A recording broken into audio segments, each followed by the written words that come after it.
agama Kristen. Pendengar Pro 1 RRI Palembang, pada kesempatan ini kami hadirkan mimbar agama Kristen dengan tema dari kepenuhannya kita menerima kasih karunia. Bersama narasumber kita Bapak Bagus Adedinata Panjaitan STH MSI. Selamat malam Bapak. Malam Bu, Baik, bagaimana kabarnya Pak? puji Tuhan baik Bu, sehat. Baik, Bapak Malam mungkin ini. iya, Bapak silakan untuk memberikan materi pada malam hari ini. Oke, terima kasih Bu. Salam, selamat malam Bapak Ibu, saudara-saudari yang terkasih. Kita malam hari ini ketemu kembali di tahun yang baru, dalam suasana baru di tahun 2026, dengan semangat yang baru. Kita berjumpa kembali dalam mimbar agama Kristen. Baiklah, sebelum kita mendengarkan renungan atau khotbah pada malam hari ini, mari kita berdoa, kita satukan hati kita berdoa. Segala puji syukur kami naikkan kepada Engkau ya Bapa atas setiap anugerah kasih-Mu dalam kehidupan kami. Malam hari ini Tuhan, kami boleh bertemu kembali di tahun yang baru, tahun 2026, tepatnya tanggal 6 Januari ya Tuhan, dalam keadaan sehat, penuh dengan sukacita, untuk kami bersama-sama mau dengar akan firman-Mu. Biar Tuhan Engkau tuntun kami, dan biarlah Roh Kudus-Mu Tuhan bekerja dan berkarya dalam setiap hati kami masing-masing, memberikan kepada kami hikmat dan pengertian yang benar akan firman-Mu, sehingga Tuhan ketika kami mendengarkan serta merenungkan akan firman-Mu, kami dimampukan untuk memahami dan mengerti akan firman-Mu. Pakai ya Bapa hamba-Mu ini sebagai alat-Mu untuk dapat menyampaikan kebenaran firman-Mu sesuai dengan kehendak-Mu yang menjadi isi hati-Mu ya Tuhan. Terima kasih Bapak, berfirmanlah kepada kami, karena kami telah siap untuk mendengarkannya. Hanya di dalam dan di nama Tuhan kami Yesus Kristus, kami syukur dan berdoa. Amin. Nah Bapak Ibu saudara-saudari yang terkasih, firman Tuhan yang menjadi perenungan bagi kita malam hari ini terambil dari kitab Injil Yohanes, pasal yang pertama, ayat yang 10 sampai dengan ayat yang ke 17. Sampai dengan ayat ke 18. Injil Yohanes pasal yang pertama ayat 10 sampai dengan ayat 18. Mari kita ikuti dan kita dengarkan bersama-sama, dan kami akan membacakannya dalam nama Tuhan kita Yesus Kristus. Ia telah ada di dalam dunia, dan dunia dijadikan olehnya, tetapi dunia tidak mengenalnya. Ia datang kepada milik kepunyaannya, tetapi orang-orang kepunyaannya itu tidak menerimanya. Tetapi semua orang yang menerimanya diberinya kuasa supaya menjadi anak-anak Allah, yaitu mereka yang percaya dalam namanya. Orang-orang yang diperanakkan bukan dari darah atau dari daging, bukan pula secara jasmania oleh keinginan seorang laki-laki, melainkan dari Allah. Firman itu telah menjadi manusia dan diam di antara kita, dan kita telah melihat kemuliaannya, yaitu kemuliaan yang diberikan kepadanya sebagai anak tunggal Bapa, penuh kasih karunia dan kebenaran. Yohanes memberi kesaksian tentang dia dan berseru katanya, inilah dia yang kumaksudkan ketika aku berkata, kemudian daripadaku akan datang dia yang telah mendahului aku, sebab dia telah ada sebelum aku. Karena dari kepenuhannya, kita semua telah menerima kasih karunia demi kasih karunia. Sebab hukum Taurat diberikan oleh Musa, tetapi kasih karunia dan kebenaran datang oleh Yesus Kristus. Tidak seorang pun yang pernah melihat Allah, tetapi anak tunggal Allah yang ada di pangkuan Bapa, dialah yang menyatakannya. Amin. Terpujilah nama Tuhan. Nah, Bapak Ibu saudara-saudari yang terkasih, ada seorang tokoh yang terkenal yang bernama John Newton. Dia lahir pada tanggal 24 Juli 1725. Nah, di usianya yang baru 4 tahun, dia sudah bisa menghafal dasar-dasar pengajaran katekisasi dan lagu-lagu him. Ibunya seorang yang rajin beribadah dan tekun membimbing John Newton dengan sungguh-sungguh. Tetapi malang bagi John Newton, ia tidak bisa lama menikmati kasih sayang dari seorang ibu, karena ibunya meninggal karena menderita penyakit tuberkulosis saat John Newton berusia 7 tahun. Nah, tidak lama setelah kematian ibunya, ayahnya kemudian menikah lagi dan mempunyai anak. John Newton kemudian melanjutkan pendidikan di sebuah sekolah yang sebenarnya tidak disukainya. Dia terpaksa harus mengikuti kemauan ayahnya. Namun, tidak lama kemudian ia keluar karena ayahnya menganggap sekolah yang diikuti oleh John Newton kurang baik kualitasnya. Nah, John Newton yang harusnya mendapatkan pendidikan formal dan menikmati masa kecilnya dengan bermain bersama teman-temannya, diajak ayahnya untuk pergi melaut karena ayahnya seorang pelaut. Nah, John Newton pergi belayar bersama ayahnya dengan sebuah kapal dagang. Tak lama setelah ayahnya pensiun, John Newton terpaksa bekerja di sebuah kapal perang. Akan tetapi, karena menghadapi kondisi yang tak tertahankan, ia pun melarikan diri. Kemudian memohon agar dipindahkan ke sebuah kapal budak yang akan segera berlayar ke Afrika. Kemudian John Newton tanpa perasaan ikut melakukan perdagangan manusia. Dan akhirnya ia menjadi kapten kapal. Pada tanggal 10 Mei 1748 terjadilah titik balik dari kehidupannya.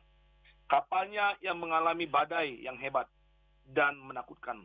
Ketika kapal itu hampir tenggelam, John Newton berteriak keras-keras. Dia berkata, "Tuhan, kasihanilah kami."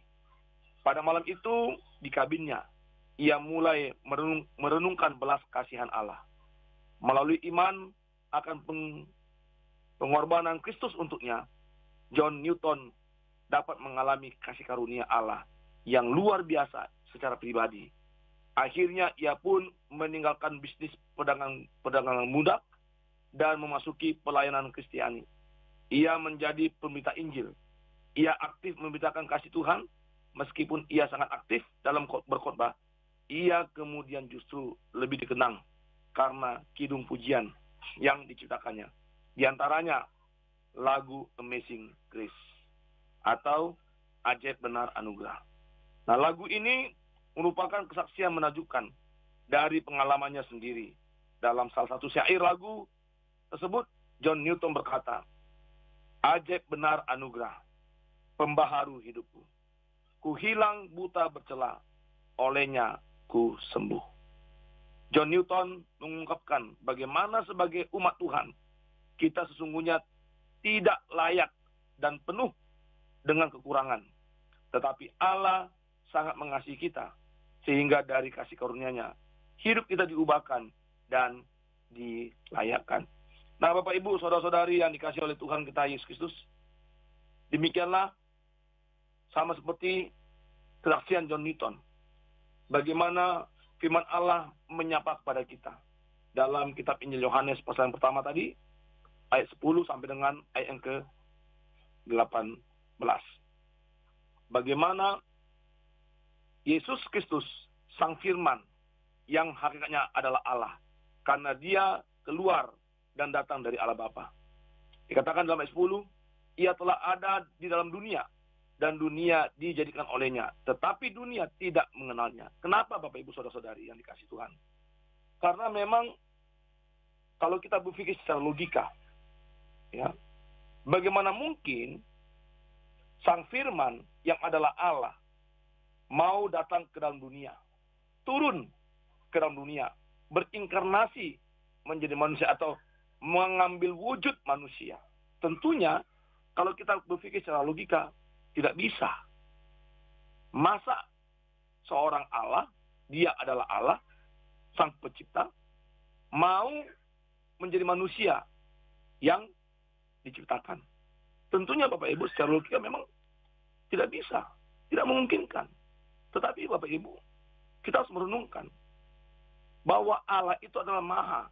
Dia Maha Kuasa, Dia Maha Ada, Dia Maha Kasih, Dia Maha segalanya. Artinya, kalau Allah berkehendak, Dia mau menjadi manusia, menjadi sama seperti manusia, untuk menyelamatkan manusia, tentu Dia bisa.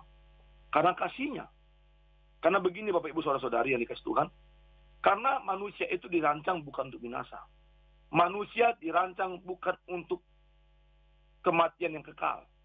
Tetapi manusia dirancang, diciptakan, dijadikan oleh Tuhan Allah dalam kekekalan untuk hidup yang kekal dalam kesempurnaan. Tetapi karena dosa, karena manusia memberontak kepada Allah, karena manusia ingin menjadi sama seperti Allah, ya, di mana dalam kitab Kejadian dikatakan Adam dan Hawa tergoda untuk ingin menjadi sama seperti Allah. Akhirnya manusia memberontak kepada Allah, akhirnya manusia jatuhkan dosa, dan upah dosa adalah maut atau kematian. Nah, akan tetapi Bapak Ibu Saudara-saudari yang dikasihi Tuhan, Allah mengasihi manusia, sehingga Allah Bapa harus mengutus Sang Firman yang keluar dari dalam dirinya untuk berinkarnasi, mengambil wujud manusia, untuk menebus manusia dari upah dosa, dari hukuman maut. Itu sebabnya Bapak Ibu Saudara-saudari, dalam Yohanes 1 ayat 10, Ia telah ada dalam dunia, dan dunia dijadikan olehnya, tetapi dunia tidak mengenalnya. Ia datang kepada milik kepunyaannya, ayat 11 tadi. Ia datang kepada milik kepunyaannya, tetapi orang-orang kepunyaannya itu tidak menerimanya. Kenapa? Karena manusia, ada banyak manusia tidak mau belajar mengenal Dia. Ada banyak manusia tidak mau dengan rendah hati menerima Dia. Nah, Bapak Ibu Saudara-saudari yang dikasihi Tuhan, di ayat 12 dikatakan, tetapi semua orang yang menerimanya diberinya kuasa supaya menjadi anak-anak Allah, yaitu mereka yang percaya dalam namanya. Itu sebabnya Bapak Ibu Saudara-saudari, mengapa kita harus menerima Dia? Kita harus mengenal Dia. Kita harus percaya kepada Dia. Karena kita diberinya kuasa untuk menjadi anak-anak Allah. Bukan secara daging. Artinya, sama seperti kita. Kita disebut sebagai anak karena ada ayah kita, ada ibu kita. Ada pertemuan antara sperma dengan ovum. Tetapi ketika kita disebut sebagai anak-anak Allah, itu berarti kita diangkat, kita dijadikan, kita diberikan kuasa untuk menjadi anak-anaknya. Itulah Bapak Ibu Saudara-saudari dikatakan kasih karunia demi kasih karunia. Anugerah demi anugerah. Hanya karena kasih karunia Tuhan, hanya karena anugerah Tuhan, kita diangkat. Kita disebut sebagai anak-anak Allah. Kita diberinya kuasa supaya kita percaya, kita mengimani, kita mengenal, kita menerima Dia sebagai Tuhan dan Juru Selamat dalam kehidupan kita. Nah, Bapak Ibu Saudara-saudari yang dikasihi Tuhan kita Yesus Kristus, di ayat 14 di Injil Yohanes pasal pertama tadi dikatakan, Firman itu telah menjadi manusia dan diam di antara kita. Dan kita telah melihat kemuliaannya, yaitu kemuliaan yang diberikan kepadanya sebagai anak tunggal Bapa, penuh kasih karunia dan kebenaran. Bahwa Sang Firman yang adalah Yesus telah menjadi manusia. Dan Dia diam di antara kita. Dia menjadi manusia untuk tinggal bersama dengan kita. Makanya Bapak Ibu Saudara-saudari, ketika Tuhan Yesus Kristus naik ke surga setelah Dia bangkit pada hari ketiga, Dia katakan Yesus mengatakan apa? Aku tidak meninggalkan engkau sendirian. Aku akan mengirimkan Roh Kudus, Roh yang kudus. Roh yang berasal dari Allah Bapa untuk tinggal menyertai kita semua. Nah, Bapak Ibu Saudara-saudari yang dikasihi oleh Tuhan Yesus, oleh sebab itu Bapak Ibu, di ayat 16 dikatakan, karena dari kepenuhannya kita semua telah menerima kasih karunia demi kasih karunia. Ketika Sang Firman dalam kepenuhannya sebagai Allah yang mengasihi manusia, yang mengasihi dunia, maka kita menerima kasih karunia demi kasih karunia. Oleh sebab itu Bapak Ibu Saudara-saudari yang dikasihi Tuhan, mari kita menerima kepenuhan yang bersumber dari Tuhan kita Yesus Kristus. Supaya kasih karunia demi kasih karunia itu melimpah dalam kehidupan kita. Yang pertama Bapak Ibu, lewat perenungan kita malam hari ini, Tuhan mau mengajar kepada kita bahwa sebagai anak-anak Tuhan, mari kita hidup mengasihi Tuhan dengan sepenuh hati, Bapak Ibu. Mungkin di tahun 2025, di tahun yang lama, kita sering tidak setia beribadah kepada Tuhan. Kita sering tidak taat untuk melakukan kehendak Tuhan. Kita sering kali tidak percaya ketika kita mengalami masalah. Kita tidak percaya kuasanya, kita tidak percaya tentang kerja Tuhan dalam kehidupan kita. Tetapi Bapak Ibu, di tahun yang baru ini, di tahun 2026, di bulan Januari, ketika kita menginjakkan kaki kita di tahun yang baru, Bapak Ibu, mari kita sepenuhnya mengasihi Tuhan, percaya kepada Dia, dan taat untuk melakukan kehendak Tuhan dalam kehidupan kita. Supaya kasih karunia demi kasih karunia, anugerah demi anugerah, Tuhan limpahkan dalam kehidupan kita.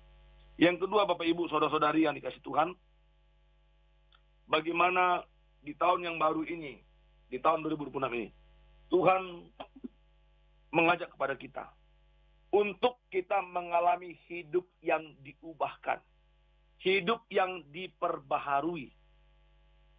Jikalau sekiranya di tahun 2025, di tahun yang lama, di tahun yang silam, ada banyak hal yang kita perbuat yang tidak menyenangkan hati Tuhan, yang seringkali menyedihkan hati Tuhan, maka di tahun yang baru ini, tahun 2026 ini, mari kita bertobat.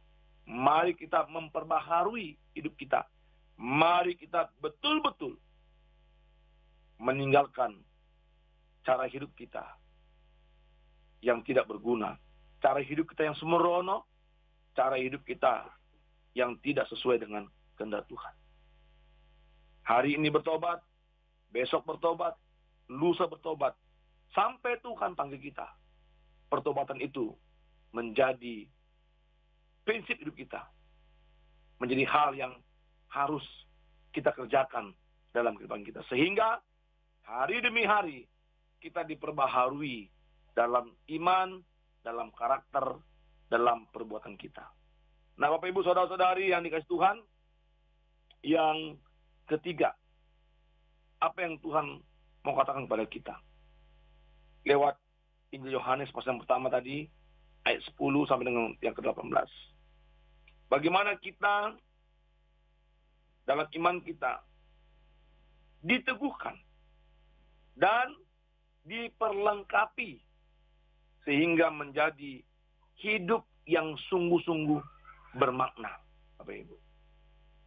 Jikalau di tahun 2025, di tahun yang lama, di tahun yang silam, mungkin saja iman kita kadang-kadang setia, kadang-kadang taat, kadang-kadang tidak. Ya. Beribadah, kadang-kadang kita setia beribadah, kadang-kadang tidak. Baca firman Tuhan, baca Alkitab, kadang-kadang kita setia, kadang-kadang tidak. Ya. Memuji dan menyembah Tuhan, kadang-kadang setia, kadang-kadang tidak. Nah, Bapak Ibu, mari kita di tahun yang baru ini, kita diteguhkan kembali dalam iman kita, dalam komitmen kita, dalam hidup kita, kita diperlengkapi, senantiasa diperlengkapi. Lewat apa? Lewat kita baca Alkitab. Lewat kita mendengarkan khotbah, renungan. Sekarang Bapak Ibu saudara-saudari yang dikasih Tuhan, kita dipermudah oleh teknologi. Ya. Dulu sebelum zaman teknologi maju, kalau kita mau dengar khotbah, ya, kita hanya mendengar lewat gereja ibadah.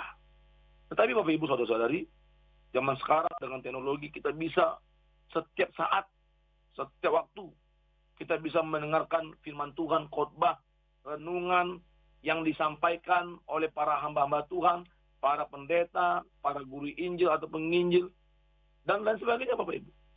Contohnya malam hari ini, lewat RRI, Radio Republik Indonesia, kita mendengarkan khotbah, renungan, firman Tuhan. dalam mimbar agama Kristen, Bapak Ibu.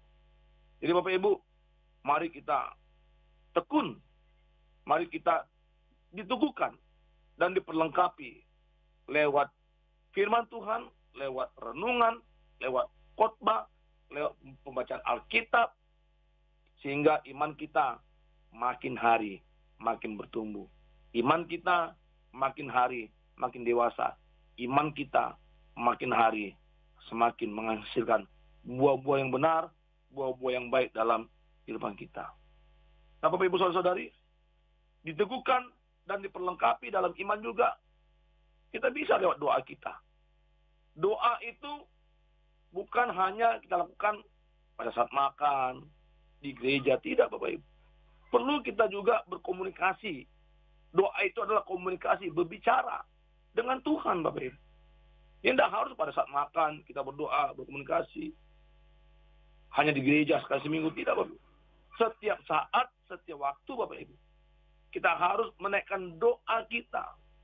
Kita harus berkomunikasi, berbicara dengan Bapa kita. Sama seperti kalau kita di rumah. Kita bisa dengan suami kita, dengan istri kita, dengan orang tua kita, dengan anak-anak kita. Maka kita pun harus berkomunikasi intens dengan Bapa kita yang surga. Nah, Bapak Ibu Saudara-saudari, sehingga ketika dalam doa kita berkomunikasi, kita sharing dengan Tuhan, kita curhat dengan Tuhan, maka iman kita makin hari makin diteguhkan. Iman kita makin hari makin diperlengkapi.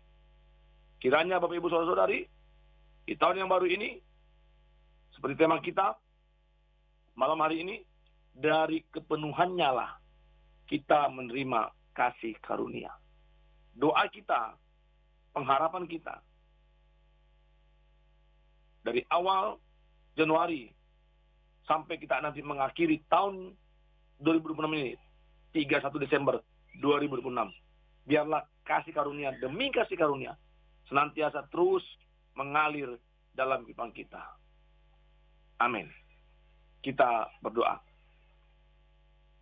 Di dalam nama Allah Bapa, Putra, dan Roh Kudus, kami sungguh bersyukur dan berterima kasih kepada Engkau ya Bapa, untuk setiap anugerah kasih-Mu dalam kehidupan kami. Terima kasih Bapa atas firman-Mu yang telah Engkau perdengarkan bagi kami. Mampukan kami Tuhan dalam kehidupan kami sebagai anak-anak-Mu, untuk kami selalu mengimani, selalu menerima Engkau, dan selalu bertumbuh dalam pengenalan akan Engkau ya Tuhan, sebagai Tuhan dan Juru Selamat kami, pribadi lepas pribadi. Mampukan kami juga Tuhan, untuk kami senantiasa mengasihi Engkau lebih dari siapapun, lebih dari segalanya ya Tuhan. Mampukan kami juga Tuhan, untuk kami hari demi hari mengalami perubahan hidup, pertobatan, diperbaharui, semakin hari semakin melakukan kehendak Tuhan yang benar dalam kehidupan kami. Terima kasih Bapak. Mampukan kami juga Tuhan, agar kami selalu diteguhkan dan diperlengkapi dalam iman kami, dalam pengenalan kami akan Engkau Tuhan, dalam doa kami, dalam kami membaca firman-Mu, mendengarkan firman-Mu Tuhan, dalam pujian dan penyembahan kami Tuhan. Sehingga Tuhan, di sepanjang tahun ini, mulai 2026 yang sudah kami lewati beberapa hari yang lalu, sampai kami mengakhiri tanggal 31 Desember 2026, maka kasih karunia demi kasih karunia selalu mengalir dalam kehidupan kami Tuhan. Kami mohon Tuhan akan penyertaan-Mu, perlindungan-Mu Tuhan, anugerah-Mu Tuhan, berkat-Mu Tuhan, di sepanjang tahun yang baru ini, tahun 2026. Hamba juga berdoa Tuhan untuk RRI Palembang. Biarlah Tuhan Engkau yang memberkati para direksi, staf, karyawan, seluruh pegawai Tuhan, penyiar, semuanya Tuhan.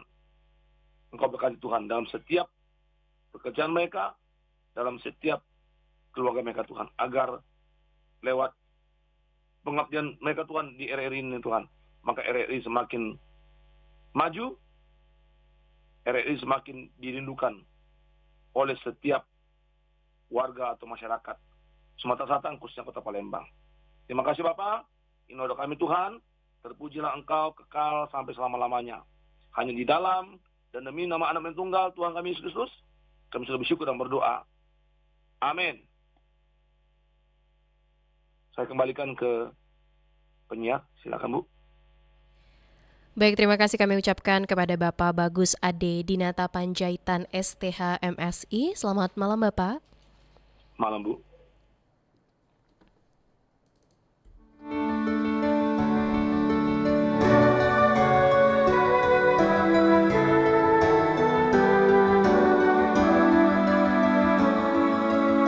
Mimbar Agama Kristen.